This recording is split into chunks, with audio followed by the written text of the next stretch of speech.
Hello and welcome back to my kitchen. Today I'm going to be making cabbage roll soup. My apologies, I forgot to turn on the camera. Here at the stove, I've already gone ahead and started off the recipe by heating up a 9 to 10 quart stock pot. I've also got 1 pound of ground pork and 1 pound of ground beef that I'll be browning up. And for the seasoning, I have 3 tablespoons of paprika, 1 teaspoon of Lawry seasoning salt, 1 teaspoon of regular kosher salt, a half of a teaspoon of black pepper, a half a teaspoon of oregano, and 2 teaspoons of gochugaru, also known as Korean chili flakes. It's quite the laundry list of spices today. But I'm going to go ahead and allow this to brown up, breaking it up into small bite-sized pieces as it browns. After 5 minutes of cooking, the ground beef and ground pork are completely done. I've gone ahead and removed those over into a bowl and drained off any of the residual grease. I'm now going to melt in 3 tablespoons of butter. Next in goes 2 large diced onions, 3 stalks of celery, 3 large carrots, and 3 red bell peppers that have all been diced. And these are going to saute for about 5 minutes or until they just start to soften. Once the onions start turning translucent, it's time to add in 3 pounds of shredded green cabbage.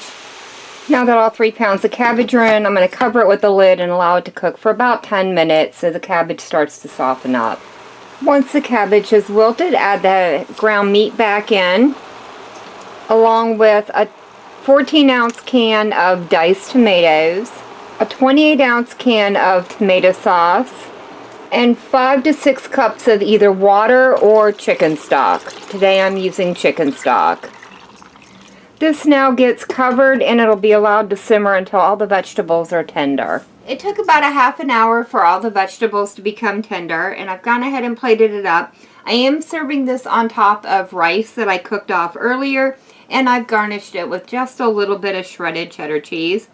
I'm going to make sure I mix all that around so the rice gets in and to every bite. It smells absolutely incredible. I did adjust the seasoning and added a little bit more salt and pepper, but that's just personal preference. This turned out absolutely incredible. There's a little bit of smokiness from the paprika. All the vegetables are nice and tender. The carrots add a nice little pop of sweetness every once in a while. Overall, absolutely incredible and definitely a craveable soup. I could see myself wanting this on a really cold winter night or whenever I'm craving a cabbage roll. This is definitely a much easier go-to than rolling a whole bunch of cabbage rolls. But unfortunately, that is going to be it for me for the day. So if you've enjoyed this video, leave me a comment down below. If you tried this recipe out, let me know how it turned out for you. And as always, thank you all so very much for joining me today. I've been Velcro. I hope you guys have enjoyed, and I hope I see you in the next one.